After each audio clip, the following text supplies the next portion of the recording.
इस वीडियो में हम नेगोशिएबल इंस्ट्रूमेंट एक्ट के अंदर चेक बाउंस के बारे में बता रहे हैं, जिसमें चेक बैंक में कब लगाना है, लीगल नोटिस कब फाइल करना है और उसके बाद कोर्ट केस कब फाइल कर सकते हैं। चेक बैंक में कब लगाना है। मान लो आपको व्यक्ति ने 1 तारीख को चेक दिया, 1 तारीख से लेके 90 दिन के अंदर अंदर आप वो चेक बैंक में लगा सकते हैं। इस पीरियड के अंदर ही चेक प्रेजेंट बैंक में करना होता है और टोटल 90 दिन का टाइम आपको मिलता है।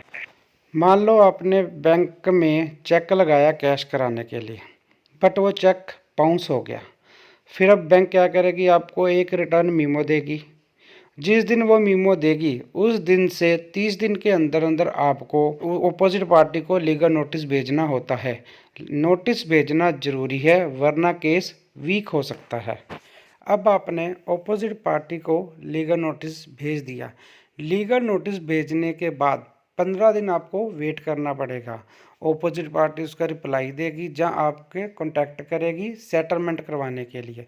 अगर वो सेटलमेंट कर लेती है तो केस वहीं पे फिनिश हो जाएगा, और अगर वो ना रिप्लाई देती है ना कोई सेटलमेंट करती है तो 15 दिन के बाद उसका ऑफेंस कंप्लीट हो जाता है। ये जो लीगल नोटिस का 15 दिन का रूल है, ये सबसे इम्पोर्टेंट है। इसको ही फॉलो करना पड़ता है।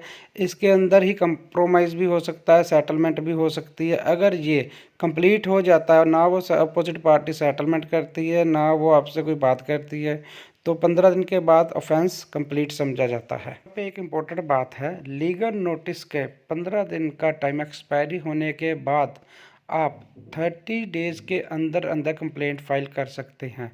याद रखना, लीगल नोटिस के 15 डेज़ का टाइम कंप्लीट होने के बाद ही, जब वो कंप्लीट होता है उसके 30 डेज़ के अंदर अंदर आप कोर्ट केस फाइल कर सकते हैं। अभी हम जल्दी से एक रिव्यू कर लेते हैं। चेक की जो वैलिडिटी होती है वो 3 मंथ होती है। 3 मंथ के अंदर अंदर आपको चेक बैंक में लगाना होता है और मीमो लेनी होती है। मीमो लेने के बाद लीगल नोटिस का टाइम 30 दिन के अंदर होता है।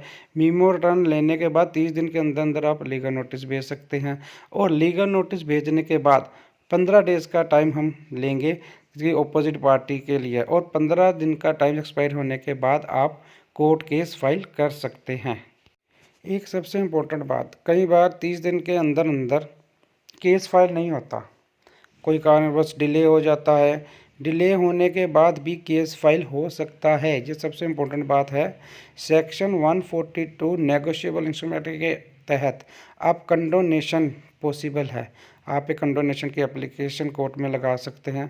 कोर्ट को सेटिस्फाई करना होता है कि क्यों आप 30 डेज़ के अंदर अंदर वो केस फाइल नहीं कर सकते, डिले माफ़ हो सकता है। सबसे इम्पोर्टेंट बात है, कई बार डिले होने के बाद लोगों को टेंशन हो जाती है कि अब हम केस नहीं लगा सकते, बट डिले होने के बाद अगर जस्टिफिकेशन है तो आप डिले होने के बाद भी केस फाइल कर सकते हैं। ऐसी इम्पोर्टेंट बातों के लिए अपने चैनल को सब्सक्राइब करें, लाइक करें और कमेंट ज़रूर करके जाएं।